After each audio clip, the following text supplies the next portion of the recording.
Hello friend, ये GST can study classes में आप लोगों का स्वागत है। आज हम आप लोगों को बताने चल रहे हैं प्रतिशत का। ये हमारा पार्ट 4 है, जिसमें हमने पार्ट 3 में आपको घोल तथा विलयन के बारे में कुछ क्वेश्चन बताए थे। आज हम उसके आगे प्रोसीड होते हैं। घोल तथा विलयन का ये हमारा एक दूसरे टाइप का क्वेश्चन है। देखिए, आइए क्वेश्चन पे चलते हैं। ये सोना तथा चांदी के 50 ग्राम मिश्र धातु में भार के रूप में 80% सोना है। इस धातु में कितना प्रतिशत सोना और मिलाया जाए कि मिश्र धातु में 95% सोना हो जाए। देखिए बेटा, ये क्वेश्चन क्या बोल रहा है कि सोना तथा चांदी का एक मिश्रण है। कितना? 50 ग्राम का। 50 ग्राम में क्या है? सोना प्लस चांदी। ओके, सोना प्लस चांदी का 50 ग्राम का मिश्रण है। ओके, जिसमें बोल रहा है कि 80% सोना है। 50 ग्राम में 80% सोना है, तो मतलब 50 का 80% कितना आ जाएगा बेटा?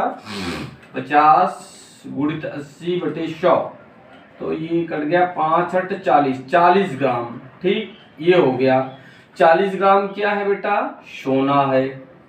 अब देखो, 50 ग्राम टोटल 50 ग्राम का हमारा मिश्र धातु था, जिसमें सोना चांदी दोनों था।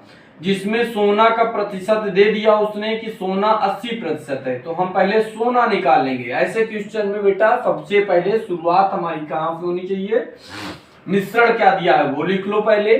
ठीक, मिश्रण के बाद में उस मिश्रण में दो में से किसी एक चीज का परसेंटेज आपको दिया रहेगा। जैसे सोना प्लस चांदी में सोना का प्रतिशत दिया है कि इसमें इतना प्रतिशत सोना है, तो आप डायरेक्ट उसका प्रतिशत निकाल के उतना आप क्वांटिटी निकाल लो कि ये हो गया सोना। ठीक, 50 ग्राम का 80% हमने निकाल लिया, 40 ग्राम सोना मिल गया। अब देखो बेटा, एक चीज मिल गई और टोटल पता है, तो दूसरी आपको पता ही चल जाएगी कि अगर 50 में 40 सोना है तो 10 ग्राम क्या हो जाएगा? चांदी हो जाएगा। यहां तक बात समझ में आई बेटा एकदम? ओके, अब क्या बोल रहा है? इस धातु में कितना प्रतिशत सोना और मिलाया जाए कि मिश्र धातु में 95% सोना हो जाए। पहले सोना कितना था मिश्र धातु में? 80%। जब 80% सोना था तो मिश्र धातु 50 ग्राम थी। ठीक, अब बोल रहा है कि कितना सोना और मिला दिया जाए कि सोने का जो मात्रा है वो बढ़ जाए, बढ़ के 95% हो जाए। देखिए, इसमें बस बेटा ध्यान देने जैसी एक बात क्या है, हमने आपको प्रीवियस क्वेश्चन में बताया था कि क्वेश्चन में जो चीज मिलाई जाए, ठीक, देखो, जो चीज पहले बेटा मिलाया जाता है या वाष्पित किया जाए, ये भी मैंने बताया था आपको कि जो मिलाई जाए या वाष्पित किया जाए उसको लेकर के क्वेश्चन सॉल्व नहीं करते हैं। लेकिन अब प्रॉब्लम इसमें क्या है कि सोना मिलाया भी जा रहा है और मिश्र धातु में इतना परसेंटेज 95% सोना हो जा रहा है। मतलब जो मिलाया जा रहा है उसी का परसेंटेज भी दे रहा है। पहले हम क्या करते थे कि मिलाया कुछ और जाता था, और जैसे कि पानी मिलाया गया, सपोज दैट जैसे हमने आपको क्वेश्चन बताया था चीनी और पानी के घोल में कि इतना परसेंट, एक घोल इतना है जिसमें इतना परसेंट चीनी है, इतना पानी मिला देने पर चीनी की मात्रा इतनी हो जाए तो कितना पानी मिलाएं, ऐसा क्वेश्चन था। ठीक, जिसमें कि पानी मिलाते थे और चीनी का प्रतिशत दिया जाता था। लेकिन तो हम क्या करते थे, जिसका प्रतिशत जो मिलाया जाता था जो है चीनी पानी, उसको लेकर क्वेश्चन सॉल्व नहीं करते थे। दिया रहता था हमारा परसेंटेज 95% या जो भी, तो उसको हम क्या बोल देते थे, उसके इक्वल कर देते थे, तो उसके अकॉर्डिंग निकलता था। ठीक है, लेकिन यहाँ क्या करना है बेटा, सोना मिलाया जा रहा है, सोने का प्रतिशत भी दिया जा रहा है, तो हमने बताया था कि ये जो मिलाया जाए, जिसको वाष्पित किया जाए, उसको लेकर क्वेश्चन सॉल्व नहीं करना है। तब किसको लेकर सॉल्व करना है? अब बेटा आपको चांदी को लेकर के सॉल्व करना है। जो मिलाया नहीं जा रहा है उसको लेकर के क्वेश्चन सॉल्व करना है। ठीक, चांदी के अकॉर्डिंग, मतलब इस वैल्यू के अकॉर्डिंग क्वेश्चन सॉल्व करना है। अब देखो बोल क्या रहा है कि 95% मिलाने पे 95% सोना हो जाए, 95% क्या हो जाए, सोना हो जाए। अब एक चीज बताइए, अगर सोना प्लस चांदी टोटल मिला करके क्या हो रहा है, 100% हो रहा है। ये सोना प्लस चांदी दोनों मिला के 100% है कोई चीज, और हम बोल दे रहे हैं कि ऐसा सेट कीजिए कि जिसमें 95, ऐसा मिश्रण ये दोनों का सेट कीजिए कि जिसमें 95% सोना हो। 95% सोना अगर दे रहा है तो इसका मतलब क्या हुआ कि अपने आप निकल के आ गया कि 5% चांदी होगा, तभी 95, 100% पूरा नया घोल जो होगा, न्यू घोल जो होगा वो इतना होगा। कहने का मतलब हमारे कि 95% सोना को अब हम चाहे हम 95% सोना बोले या उसकी जगह हम 5% चांदी भी बोल सकते हैं। ठीक, और हमको किससे लेकर के क्वेश्चन सॉल्व करना है, चांदी से लेकर के। क्यों? क्योंकि सोना तो मिलाया जा रहा है, इसीलिए हम 95% सोना से लेकर के सॉल्व नहीं करेंगे। देखिए पहले हम गलती कहाँ करेंगे लड़के, 95% दिया है तो कर देंगे 95% बराबर 40 ग्राम। ठीक, प्रीवियस क्वेश्चन की तरह। ठीक, उसके बाद कर देंगे 1% निकालेंगे, ये करेंगे, तुरंत क्वेश्चन गलत हो जाएगा। ठीक, तो अपने को यही सावधानी रखनी है कि जो मिलाया जा रहा है उसको लेके सॉल्व नहीं करना है। एंटी जाना है, एंटी में हमको क्या मिल रहा है, 95%। अगर ये चीज है तो 5% चांदी हो जाएगी। अब हम 5% चांदी लेकर के सॉल्व करेंगे, मतलब 5% चांदी बराबर हो जाएगा 10 ग्राम के। ठीक, तो अब 5% चांदी के अकॉर्डिंग नया जो घोल बन के आएगा चांदी की इस वैल्यू पर, वो क्या होगा बेटा, 1% बराबर हो जाएगा 10/5, तो बराबर हो जाएगा 2 ग्राम। और 100% कोई घोल जो है, हमने बताया घोल 100% है, 100% न्यू घोल निकालने के लिए आपको क्या कर देंगे, मल्टीप्लीकेशन बाई 100, तो कितना आ जाएगा, 200 ग्राम। अब देखो 200 ग्राम निकल के आ गया, कब, जब 5% चांदी या 95 कह लो, क्वेश्चन के अकॉर्डिंग 95% सोना मिला दिया जाता है, तो जो घोल बन के आता है बेटा उसकी वैल्यू क्या आती है, 200 ग्राम। ठीक, और पहले क्या था, पहले जो है जब 80% सोना केवल था तो पहले घोल का वैल्यू कितना था, 50 ग्राम। ठीक, तो अब बोल रहा है, पूछा क्या है क्वेश्चन में, कितना प्रतिशत सोना और मिला दिया जाए, कितना सोना और मिला दिया जाए। तो कितना सोना और मिला दिया जाए में क्या होगा बेटा, अभी निकल के आया है 200 ग्राम अभी के घोल में। ठीक, अब माइनस कर देंगे आप इसको 50 ग्राम को। ठीक, तो निकल के आएगा आपका 150 ग्राम। कहने का मतलब ये 150 ग्राम जो है ना, 50 ग्राम में 150 ग्राम सोना और मिला दोगे तो उसमें 95% सोना हो जाएगा। मतलब 50 ग्राम में अगर 150 ग्राम आप ऐड करते हो तो नया घोल वो 200 ग्राम मिलके आ जाएगा आपको। और 200 ग्राम किसके अकॉर्डिंग आया है, जब सोना की वैल्यू 95% था। समझ में आया बेटा? ठीक है, नोट डाउन कर लीजिए बेटा। हाँ, तो बेटा ये हमारा घोल तथा विलयन का ये दूसरा क्वेश्चन है। देखिए अगर आपको एल्कोहल घोल में अगर एल्कोहल का अगर क्वेश्चन ना आए तो आप लोगों का घोल पढ़ना बेकार हो जाएगा, मजा नहीं आएगा। एल्कोहल का क्वेश्चन जरूर आता है, तो आइए हम देखते हैं बेटा। ये दूसरा क्वेश्चन हमारा है, 40 लीटर एल्कोहल और पानी के मिश्रण में। अब देखिए जैसे ही घोल तथा विलयन का क्वेश्चन आए, जैसे ही पूछे कि इतना लीटर मिश्रण दिया रहेगा शुरू में, इतना लीटर, कितना लीटर, 40 लीटर मिश्रण दिया है। पूछा 40 लीटर एल्कोहल और पानी के मिश्रण, एल्कोहल और पानी है AL एल्कोहल प्लस W से हम लिख दे रहे हैं, आप लोग को समझ लीजिएगा, एल्कोहल प्लस वाटर में 60% एल्कोहल दे रहा है। तुरंत आप 60% इसका निकाल लो, आपको पता चल गया है। अब तो 60% निकालोगे 6 को 24 लीटर आ जाएगा। डायरेक्ट अब मैं लिख रहा हूँ बेटा, जब 24 लीटर एल्कोहल हो गया तो पानी कितना हो जाएगा, 40 माइनस 24 कर दोगे तो कितना निकल के आएगा, 16 लीटर। ठीक, आप फटाफट आप करना शुरू कर देंगे, 16 लीटर। ठीक है, चलो लीटर ऐसे लिख लो। ओके, आप फिर क्या कह रहा है, कितना पानी मिला दे। अब मिलाया क्या जा रहा है, ध्यान दीजिए, मिलाया क्या जा रहा है, मिलाया जा रहा है पानी। तो हम पानी को लेकर क्वेश्चन सॉल्व नहीं करेंगे, मतलब इस वैल्यू को लेकर के क्वेश्चन सॉल्व नहीं करना है, पहले तुरंत दिमाग में ये बात आ जानी चाहिए। कितना पानी मिला दे कि एल्कोहल 50% हो जाए। अब देखो एल्कोहल 50% हो जाए तो ये मान लो कि 24 लीटर कितने के बराबर हो जाए, 50% के बराबर हो जाए। तब आपका जो है ना नया मिश्रण क्या निकल के आएगा, 1% बराबर हो जाएगा। अगर 50% बराबर 24 अगर हम मान लेते हैं कि चलो क्वेश्चन के अकॉर्डिंग हम यहाँ मान लिए कि ठीक है भाई चलो 50% हमारा जो एल्कोहल है वो 50% हो गया, चलो मान लिए। तो उसके अकॉर्डिंग जो नया मिश्रण निकल के आएगा 1% बराबर कितना होगा बेटा, 24/50, 24/50। 100% बराबर कोई घोल, पूरा नया घोल निकाल रहे हैं कि जब इतना परसेंट एल्कोहल उसमें हो तो घोल की वैल्यू क्या होगी, ये निकालने के लिए टोटल परसेंटेज निकालने के लिए हम टोटल परसेंटेज निकालेंगे। तो 24/50 गुणित 100, ठीक, ये 100%, 1% बराबर इतना, तो 100% बराबर इतना गुणे 100।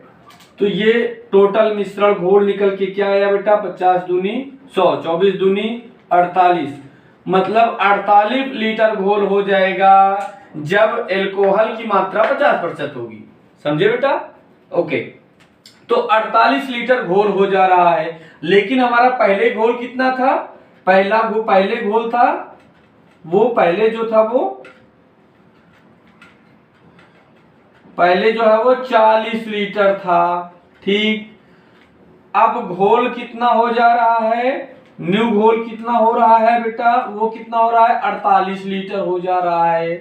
तो आप अपने आप देख लो कि पहले 40 था, अब 48 हो जा रहा है, तो कितना पानी मिला गया है, 48 - 40 बराबर 8 लीटर। कहने का मतलब 8 लीटर पानी जब और मिला दिया जा रहा है तो एल्कोहल की मात्रा 60% से घट करके 50% हो जा रही है। ओके, गुड बेटा। अब ये नोट कर लीजिए बेटा, ये क्वेश्चन आपका खत्म। ठीक है बेटा, अब देखिए, अब हम दूसरे उस पे क्वेश्चन आपको कराने चल रहे हैं। हमारा घोल विलयन का तो क्वेश्चन कंप्लीट हुआ। अब हम बताने चल रहे हैं आपका संपूर्ण आय बचत और खर्च पर। संपूर्ण आय बचत और खर्च पर कैसे कैसे क्वेश्चन आते हैं बेटा, और उनको लगाने के तरीके बताने चल रहे हैं। अब आपको देखिए क्वेश्चन संपूर्ण आय बचत पर पहला क्वेश्चन क्या है बेटा, एक व्यक्ति अपनी संपूर्ण आय का 80% खर्च करता है। यदि उसकी आय में 20% तथा व्यय में 10% की वृद्धि हो जाए तो उसकी बचत पर क्या प्रभाव पड़ेगा। ये क्वेश्चन जबरदस्त क्वेश्चन है बेटा, हर जगह आने वाला है, हर एग्जाम में। और ये क्लास प्रतिशत बेटा मैं आपको फिर से एक बार बता दूं, टेट, सीटेट, सुपर टेट और जो है सारे एग्जाम, दिल्ली पुलिस, कोई भी आप एग्जाम दोगे, देखिए मैं तो हर एग्जाम में आने वाला है, और खासकर प्रतिशत तो हर एग्जाम में पूछता ही पूछता है। इसीलिए प्रतिशत के हमने ये पार्ट 4 हो गए हैं, ठीक है। जरूरत पड़ी अगर आज तो पार्ट 5 भी आएंगे इसके। तो कहने का मतलब हमने इतने पार्ट्स में इसलिए सारे क्वेश्चन को और सारे क्वेश्चन की वैरायटीज को हम लाने की कोशिश किए हैं, और मैक्सिमम उस वैरायटी पे मैक्सिमम क्वेश्चन लगवाने की आप लोगों के साथ कोशिश किए हैं, कि जैसे कि आप लोगों को पढ़ने के बाद फुल कॉन्फिडेंस आ जाए कि प्रतिशत का क्वेश्चन कभी भी आएगा तो हम उसको सॉल्व कर लेंगे, ठीक है। तो और हमारा क्वेश्चन बताने का तरीका हमेशा हम कहीं भी स्टेप गैप नहीं रखते हैं। आपको मुझे जहां लगता है कि आपके दिमाग में कहीं कंफ्यूजन आ सकता है, मैं पीछे जो पढ़ाई हुई चीजें उनको भी रिवाइज करा देते हैं, कराते चलते हैं आपको। अब देखिए ऐसे क्वेश्चन आए तो आपको तुरंत पहले क्या लिख लेना है बेटा, आय लिख लेनी है। ऐसे क्वेश्चन आते ही लिख लो पहले आय, फिर क्या बेटा, खर्च कितना किया, ऐसे लिख लो, फिर क्या है, बचत। हाँ बेटा, और आपको हम हमेशा बताते हैं हमारे चैनल को सब्सक्राइब, लाइक, बेल आइकन दबाते रहिए, जिससे कि आपको अच्छा और सीक्वेंस में वीडियो मिलती रहे। देखिए आय, खर्च और बचत की बात करते हैं। पहले हम इस ऐसे क्वेश्चन आय व्यय, इस पे क्वेश्चन आते ही हम तुरंत लिख लेंगे आय, खर्च और बचत, ये तुरंत बना लेंगे। अब देखिए हम हमेशा 100 पे हर चीज बात कर रहे हैं। चलिए हम 100 पे मान लेते हैं कि हमारी पहले आय 100 थी। ठीक, अब देखिए कह रहा 80% खर्च करते हैं, तो 80% हम खर्च कर दिए। ठीक है, आय का 80% हमारा खर्च हो गया। ठीक, तो जब 100 में से 80% खर्च कर दिया तो ये कितना बचेगा बेटा? 20 बचेगा। आपको इतना क्लियर? 100 पहले हम मान लिए कि 100 हमारा मान लो पूरा संपूर्ण है। खर्च कितना कर रहे हैं? 80, तो बचत कितना होगा? 20। ओके, अब अगले, यदि उसकी आय में 20% वृद्धि कर दी जाए। अब इसमें 100 में 20% की वृद्धि कर दो बेटा। 100 में 20% की वृद्धि होगी तो 120 हो जाएगा। आपको पता है, नहीं करना आता है आप तो आप ऐसे भी लिख सकते हो 100 प्लस 100 का 20%। 100 का 20% कितना होगा बेटा? 20, और ये 100, तो 100 प्लस 20 बराबर 120 आ गया वही। तो ये छोटी छोटी चीजें आपको आना चाहिए। ठीक है, तो 100 में अगर 20% की वृद्धि होगी तो ये 120 हो जाएगा। उसी प्रकार अब 80 खर्च में क्या कह रहा है? 10% की वृद्धि कर दी जाए। 80 का 10% कितना होगा बेटा? आप निकाल लो, 80 गुणे 10/100 करके, ये कट गया, 8 कम 8। 80 का 10% 8 होगा, और कह रहा है 8 10% वृद्धि, मतलब 80 में 8 की वृद्धि, मतलब ये क्या हो जाएगा? 88 हो जाएगा। ठीक बेटा, समझ में आई बात? ओके, फिर अब देखो, जब ये 120 हो गया और खर्च 88 हो गया, तब आपका बचत क्या होगा? 120 माइनस 88 कर दो बेटा, कितना हो जाएगा? 32 आ जाएगा। कहने का मतलब आपको साफ साफ क्या दिख रहा था? दिख रहा है कि पहले बचत क्या थी? 20, अब बचत बढ़ के क्या हो गई है? 32। मतलब क्या दिख रहा है? बचत पे क्या प्रभाव पड़ रहा है? कि बचत में वृद्धि हो रही है। ठीक, अब देखो, अब इसको सॉल्व कैसे करना है? बचत में वृद्धि हो रही है, 20 से 32 बढ़ रहा है, 20 से बचत 32 हो रहा है, तो कितना अधिक या कम हो रहा है? कितना अधिक या कम हो रहा है? मैं इसलिए लिख रहा हूं कि आपको पुराना क्वेश्चन या पुराना मेथड याद आ जाए। अब देखो, ये तो 20 से 32 हो रहा है, तो कम की तो बात हो नहीं रही, अधिक ही हो रहा है। तो कितना अधिक हो रहा है? कितना प्रतिशत अधिक है? जब बचत जो है ना, ये क्वेश्चन नहीं है, इसी का हम सॉल्व करने के लिए आपको बता रहे हैं कि 20 से बचत 32 हो जा रही है, 20 से 32 हो रही है, तो कितना प्रतिशत हो रही है बचत? तो देखो, ऐसे क्वेश्चन में से आता था और दो चीजें कंप्रोमाइज या तुलना की जाती थी, जिसमें अधिक या कम की बात होती थी।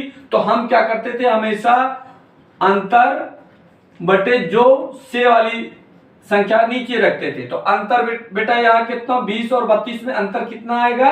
12 10 20 10 30 2 32, 12 बटे से वाली 20 से बढ़कर 32 हो रही है ना, 20 से बचत बढ़कर 32 हो जा रही है, तो बटे 20 गुणित कितना प्रतिशत निकालना है? तो गुणित 100। ओके बेटा, समझ में आया? इसी को आप सॉल्व कर लीजिए। तो 20 पंचे 100 और 12 पंचे 60, यही हो गया बेटा कि 60% की वृद्धि बचत में क्या होगा? बचत में क्या प्रभाव पड़ेगा? 60% की वृद्धि होगी। यही बेटा आपका हो जाएगा आंसर। ओके, लिख लीजिए बेटा।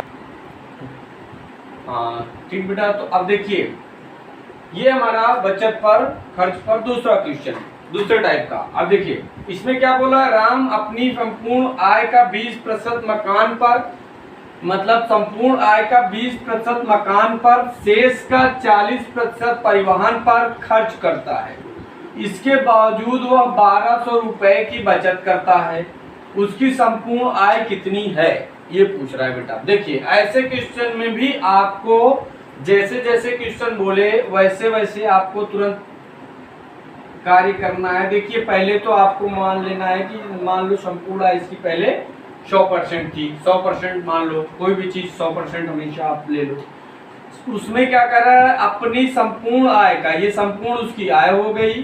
ठीक, अब इस संपूर्ण आय का क्या कर रहा है? 20% मकान पर। भैया इसका 20% मकान पर निकाल दो। ये मकान ले लिया समझ लो, तो 100 का 20% निकाल दिया तो बचा कितना, 80% बचा। ठीक, आगे फिर क्या बोला, मकान पर शेष का 40% परिवहन पर। अब भैया शेष का 40%, शेष का 40%, ध्यान देना है इस शब्द पे, शेष का 40%, शेष कितना बचा है 80, मतलब 80 का कह रहा है 40%, 80 का 40%। अब 80 का 40% निकालो बेटा, कितना आएगा,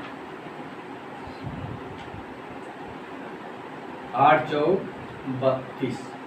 ठीक, 32%, मतलब शेष का 40% कहाँ खर्च करता है, परिवहन पर। कहने का मतलब उसके क्या हो रहा है कि 32% कहाँ खर्चा करता है, परिवहन पे। जब 32% बेटा परिवहन पे खर्चा कर दिया,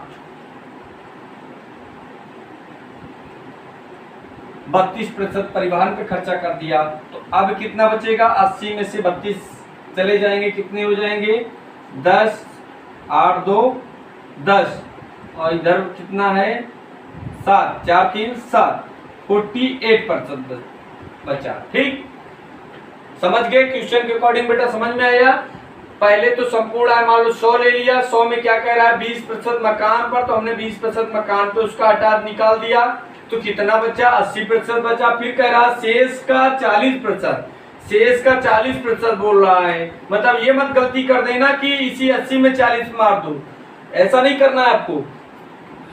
शब्द पढ़िएगा, शेष का 40%, मतलब शेष कितना है 80, 80 का 40%, 80 का 40% कितना होगा 32%। तो कहने का मतलब उसके है कि 32% किस पे, परिवहन पे खर्च करता है। तो जो बचा हुआ 80 था उसमें से 32 जब परिवहन में खर्च कर दिया तो कितना बचेगा, 80 माइनस 32 मतलब 48 बचा। ठीक, इसके बावजूद वह इतने रुपए की बचत करता है, मतलब अभी भी उसका इतना रुपए बच रहा है, मतलब आपके 48% जो बचत हुआ है ये इतना परसेंट, इतने रुपए की बचत के बराबर है। समझ में आया बेटा, जो आपका प्रतिशत बचत है 48%, वो किसके बराबर है, कितना लास्ट में, इसके बावजूद क्या बचत कर रहा है, 1200 का। ठीक, 12,000 का। ठीक, तो 1% बराबर कितना हो जाएगा, 12,000 बटे 48। तो बेटा ऐसे 100% बराबर क्या हो जाएगा, 100% बराबर हो जाएगा 12,000 बटे 48 गुणित 100। ठीक, ये हो गया बेटा आपका कितना प्रतिशत,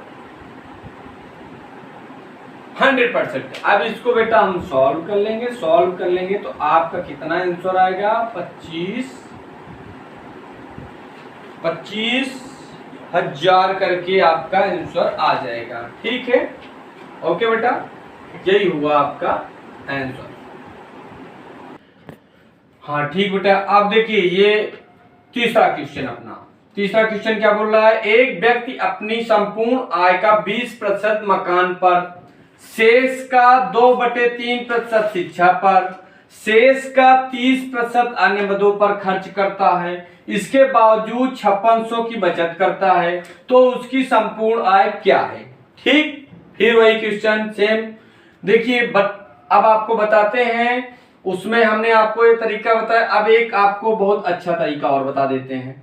जब किसी भी क्वेश्चन में शेष का प्रयोग आए कि शेष इतना, शेष करके जब क्वेश्चन में बोलना शुरू कर दे, शेष मतलब कि शेष का इतना प्रतिशत इसमें, शेष का इतने, जब ऐसे करके क्वेश्चन में आए तो आप बेटा ज्यादा दिमाग लगाओगे, ज्यादा क्वेश्चन में ज्यादा उलझोगे तो आप सही जगह नहीं पहुंच पाओगे, आपसे गलतियां होने के चांसेस 100% बढ़ जाएंगे।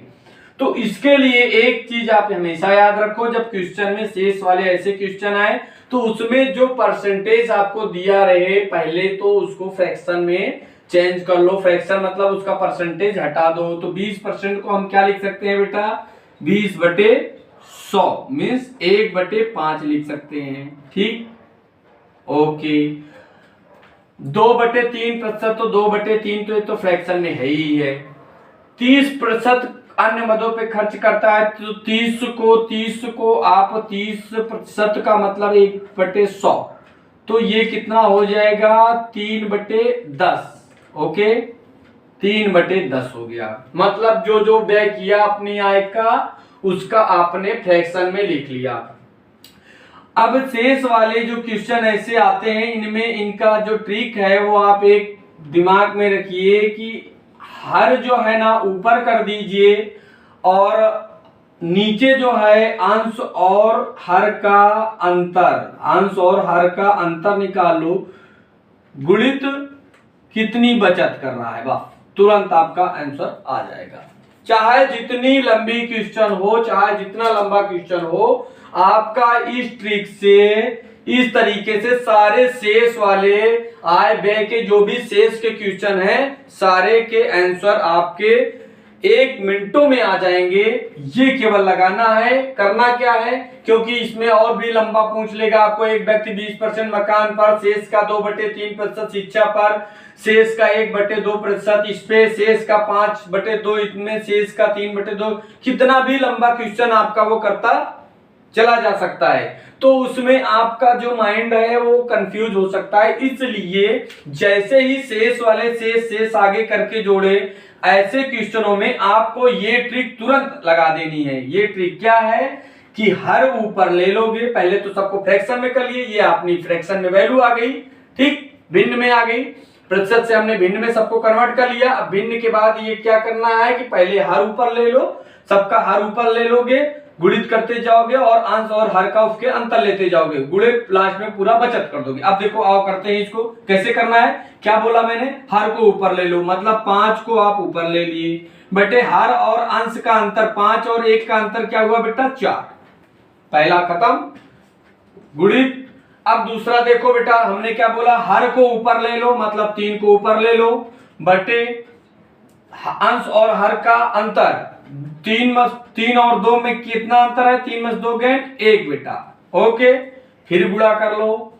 अब बेटा 10, हर को ऊपर ले लो, 10 को ऊपर ले लिया, 10 और 3 में अंतर क्या है 7 का, 7 3 10 होता है, 7 का अंतर हो गया ना, 3 डिजिट। अब ऐसे ही तुम्हारी चाहे n तक दिया रहे, ठीक, चाहे जितनी बार वो शेष करके आपसे खर्चा कराए, आप उसको भिन्न में कन्वर्ट करते चले जाओगे और उसको इसी फॉर्म में भिन्न के बाद में आप उसको हर बटे अंश और हर का अंतर, हर बटे अंश और हर का अंतर, हर बटे अंश और हर का अंतर, ऐसे गुणा करते करते करते करते कितना भी चले जाओगे और लास्ट में गुणित, लास्ट में ये भी बताएगा उसके बावजूद इतनी बचत करता है, 5600 की बचत करता है।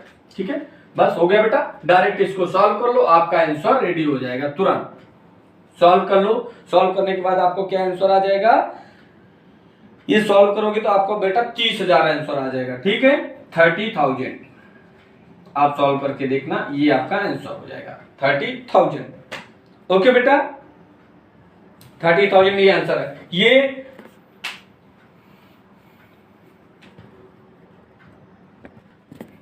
ये बेटा आपका संपूर्ण आय पे चौथा क्वेश्चन। ठीक, अब ये क्वेश्चन क्या बोला बेटा, मिस्टर पांडे ने अपने धन का 30% अपने पत्नी को, शेष धन का आधा अपनी पुत्री को तथा बचे हुए धन को अपने 5 पुत्रों में बराबर बांट दिया। यदि प्रत्येक पुत्र को 14,000 मिले हों तो उसके पास कितना धन था, मतलब पांडे जी के पास कितना धन था, ये पूछा जा रहा है। अब चलो अब ऐसे क्वेश्चन में क्या करेंगे बेटा, देखो हम देख लेते हैं, मान लो पांडे जी के पास 100% ये था धन पूरा, ठीक, 100 मान लेते हैं उनके पास धन था, ठीक, इतना। अब इसमें से क्या बोला, 30% जो है ना वो अपनी पत्नी को दे दिए, तो पांडे जी के पास क्या बचा बेटा, 70% धन बचा। ठीक, फिर क्या कह रहा है, आधा अपनी पुत्री को। अब 70% का आधा हाफ कर दो बेटा, 70% का आधा किसको दे दिए, पुत्री को, तो कितना पांडे जी के पास बचेगा 35%। 35 दूनी 70 होता है बेटा, 35% बचा। फिर क्या कह रहे हैं, इसके बाद तथा बचे हुए धन को अपने 5 पुत्रों में बराबर बांट दिया। अब 5 पुत्रों में बराबर बांट दिया मतलब इतना जो धन बचा था इसका डिवाइड कर दिया 5 से, किसमें, पुत्रों में। तो कितना पांडे जी के पास बचा धन 7। 7 बचे 35, 5 होते 35, 7%। 7%। अगर इतना धन था 5 पुत्रों में डिवाइड कर दिया तो एक पुत्र को कितना मिला, 7% धन मिला। एक पुत्र को 7% धन मिला।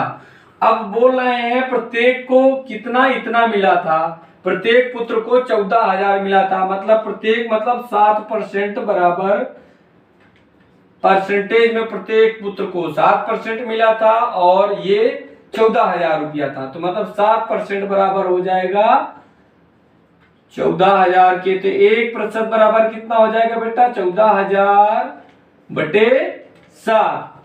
ठीक, तो 100% पूरी हमको धन पूछ रहा है तो 100% निकाल लेंगे तो उसका धन निकल आएगा। तो 100% बराबर हो जाएगा 14,000 बटे 7 गुणित 100। 7 दूनी 14। ठीक, तो ये हो जाएगा 2। ठीक, ये हो जाएगा उसका आंसर 3, 2, 5। ठीक, ये हो गया बेटा, पांडे जी के पास इतने धन थे। ठीक बेटा, नोट डाउन कर लीजिए आप लोग।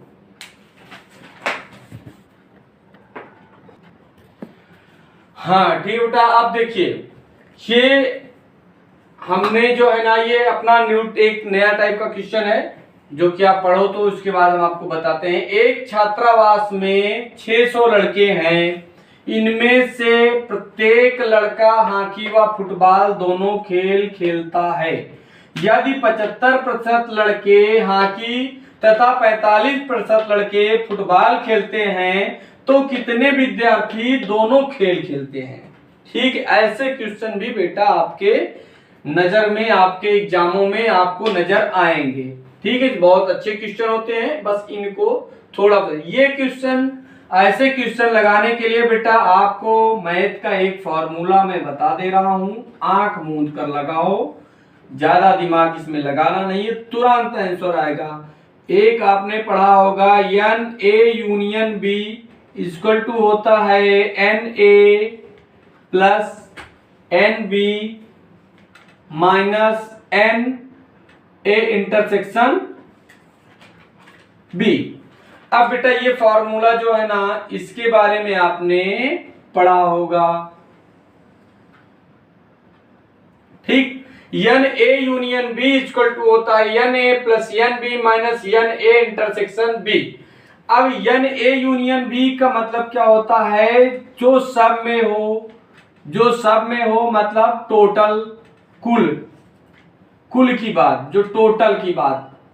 एन ए यूनियन बी, यहां एन ए यूनियन बी का मतलब आप टोटल से रखें, और ए यूनियन बी का मतलब ही होता है, यूनियन का मतलब होता है जो सब में हो, हम लोग जो पढ़ते थे उसमें। अब एन ए का मतलब है केवल किसी एक में हो, चाहे वो हॉकी खेलता हो, चाहे वो फुटबॉल में खेलता हो, चाहे केवल कॉफी पीता हो, चाहे केवल चाय पीता हो। बेटा इसमें कॉफी चाय के भी क्वेश्चन आते हैं। तो केवल एक में हो, एन ए का मतलब केवल सिंगल हो, किसी एक में हो, केवल किसी एक में।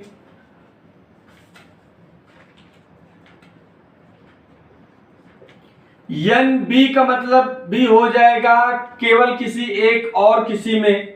ठीक, केवल किसी एक में, जैसे कि केवल किसी एक में मतलब अगर ये फुटबॉल में है, फुटबॉल में, तो इसको दूसरे को हॉकी में समझ लो, मतलब किसी एक खेल में रहेगा ये, या एक कॉफी या चाय कुछ भी कह लो। एन ए इंटरसेक्शन बी का मतलब होता है, इंटरसेक्शन का मतलब होता है बेटा कॉमन, जो दोनों में कॉमन हो, जो दोनों में कॉमन हो। देखो ऐसे आप लोगों ने पढ़ा होगा, ये पूरा है ये, तो ये आप लोग पढ़ते थे, ये पार्ट से ये ए और ये बी है, तो एन ए इंटरसेक्शन बी, मतलब जो ए और बी का दोनों कॉमन होता है वो इंटरसेक्शन में होता है। मतलब अगर हम आपको देख लें इसको, अगर ये खेल हो गया, ये खेल मतलब ये अगर हॉकी हो गया, हॉकी में एन ए हो गया, फुटबॉल में एन बी हो गया, तो हॉकी और फुटबॉल में एन ए इंटरसेक्शन बी बराबर ये वाला पार्ट हो जाएगा। ठीक है, जो कि आप पहले पढ़ते थे मैथ में। हाँ, तो एन ए इंटरसेक्शन बी का मतलब होता है जो दोनों में हो, दोनों में। ये इतनी जानकारी पहले बेटा लिख लो, इतना आप लिख लें। इतना लिखने के बाद आपको हम तुरंत एक क्वेश्चन को इसी पे सॉल्व करा देंगे। ठीक, ओके, चलो अब देखिए हमने क्या बोला था, एन ए यूनियन बी का मतलब टोटल एक छात्रावास में 600 लड़के हैं। टोटल कितने? 600 लड़के हैं। एन ए का मतलब हॉकी और फुटबॉल, तो यदि 75% लड़के हॉकी, अब 75% क्या होंगे बेटा? हॉकी में 75% हॉकी में होंगे। किसका? स्टूडेंट का 75%। आप 600 का 75% निकाल लो, 600 का 75% निकालो, तो या तो 600 गुणित 75 बटे 100 कर दो। यहाँ पे 600 का 75% क्या खेलते हैं? वो हॉकी खेलते हैं, प्लस कर दो। फिर दूसरा क्या कहता है? 45% फुटबॉल, मतलब 600 का टोटल का 45% फुटबॉल खेलते हैं, minus N A intersection B. ये इंटरसेक्शन बी मतलब कि दोनों में खेलते हैं। दोनों में क्या खेलते हैं? तो ये आपको इसी की वैल्यू निकालनी है। क्या निकालनी है? कितने विद्यार्थी दोनों खेल खेलते हैं, आपको इसकी वैल्यू निकालनी है। अब इसको आप सॉल्व करके इसकी वैल्यू निकाल लीजिए। इसकी वैल्यू निकालने के लिए पहले आप 600 गुणे 75, इसको काट देंगे ये डबल। ठीक, 6 गुणे 75 का मतलब 6 पंचे 30 के 0 हासिल 3, 6 से 42 3 45, 450 प्लस ये क्या हो जाएगा बेटा? डबल जीरो कट गया, 6 पंचे 30 के 0 हासिल 3, 6 चौको 24, 24 3, 6 पंचे 30 के 0 हासिल 3, 6 चौको 24 3 27, 270 minus N A intersection B. तो ये जोड़ोगे कितना हो जाएगा बेटा? 0 7 5 12 के 2 हाथ था 1 4 2 6 1 7, 720 minus N A intersection B. अब देखो, अब इधर आप ले लो एन इंटरसेक्शन बी, इधर ले लो तो पॉजिटिव में आ जाएगा। N A intersection B equal to हो जाएगा 720 और 600 को आप इधर पक्षांतर कर दीजिए तो माइनस 600, ये घटाओगे तो कितना आ गया? 120। कहने का मतलब है आपके बेटा 120 स्टूडेंट जो है ना वो दोनों खेल खेलते हैं, हॉकी तथा फुटबॉल दोनों खेल खेलते हैं। ओके बेटा, ये हो गया क्वेश्चन आपका। इसमें ऐसे क्वेश्चनों में आपको ज्यादा कंफ्यूजन नहीं है, फट से फार्मूला लगाओ, वैल्यू रखो और आंसर पाओ। ओके बेटा, चलो नेक्स्ट क्वेश्चन बेटा आपका।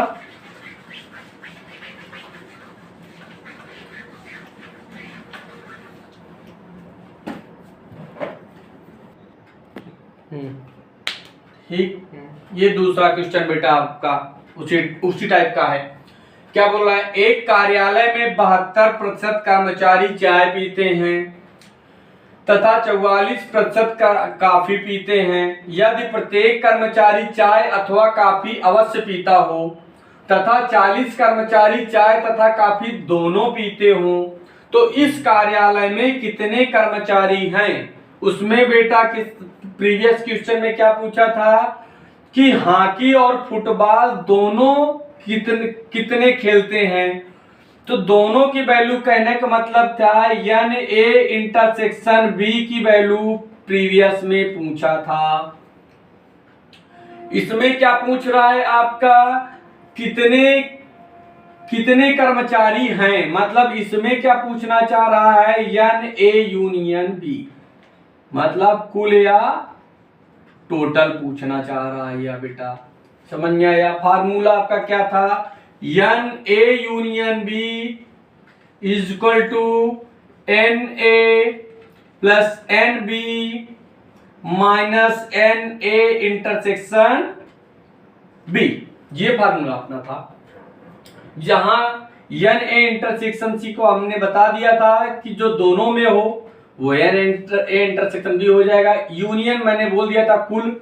अब लेकिन पूछ ही रहा है कार्यालय में कितने कर्मचारी हैं, तो आप बेटा मान लो कि कार्यालय में एक्स कर्मचारी हैं, तो एन ए यूनियन बी की जगह एक्स हो जाएगा। फिर क्या बोल रहा है? 72% कर्मचारी चाय पीते हैं, तो एक्स का 72% कितना पीते हैं? क्या पीते हैं? चाय वाले हो गए। प्लस दूसरा 44% कॉफी पीते हैं, तो एक्स का 44% कॉफी वाले बेटा हो गए। ठीक। फिर क्या बोला है? 40 कर्मचारी चाय तथा कॉफी दोनों, चाय और कॉफी, चाय तथा कॉफी दोनों की बात आई, तो एन इंटरसेक्शन बी, तो एन ए इंटरसेक्शन की बी की जगह माइनस इसकी जगह दोनों वाली वैल्यू आ जाएगी। 40 कर्मचारी दोनों पीते हैं। हो गया बेटा, काम खत्म। इसी को आप सॉल्व कर दीजिए, तो x इक्वल टू हो जाएगा 0.72x लिख लो। 72/100 का 2 जीरो है तो ऊपर पॉइंट, 2 स्थान पे पॉइंट लग जाएंगे, दशमलव, प्लस 0.44x लिख लो। 2 जीरो ऊपर जाएगा, 0.2 लग जाएगा, माइनस 40 लिख लो। अब बेटा फिर से जोड़ लो। 0.72 4 2 6 7 4 5 3 10 11 5 4 11 2 अंक पे दशमलव 1 2 अंक पे दशमलव 1.16 x माइनस 40। ठीक। तो अब अगर 40 पक्षांतर करके बेटा हम इधर ले लेंगे तो 40 इक्वल टू हो जाएगा 1.16 x माइनस x। तो ये क्या निकल के आएगा वैल्यू बेटा? तो 1.16 माइनस x माइनस करेंगे तो क्या हो जाएगा? 0.16 आ जाएगा x इक्वल टू 40। तो x बराबर क्या हो जाएगा बेटा? 40/0.16। अब 0.16 है तो इसलिए ये 100 मल्टीप्लीकेशन हो जाएगा ऊपर, तो ये बचेगा 16 नीचे। दशमलव हटाने के लिए ऊपर 2 जीरो से 100 से मल्टीप्लीकेशन कर देंगे तो 16 हो जाएगा। 16 4 चौक 16 4 25 चौको 100। ठीक। 4 कम 4 4 दहम 40, तो 25 गुणे 10 25 दहम 250। ठीक। ओके बेटा, ये निकल के आया आपका 250।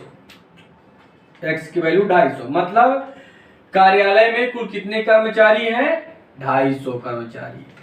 तो ये आज की क्लास में बेटा आज इतना ही रखते हैं। हाँ, नेक्स्ट क्लास में मिलते हैं। नेक्स्ट क्लास में हम आपको प्रतिशत कंप्लीट करा देंगे।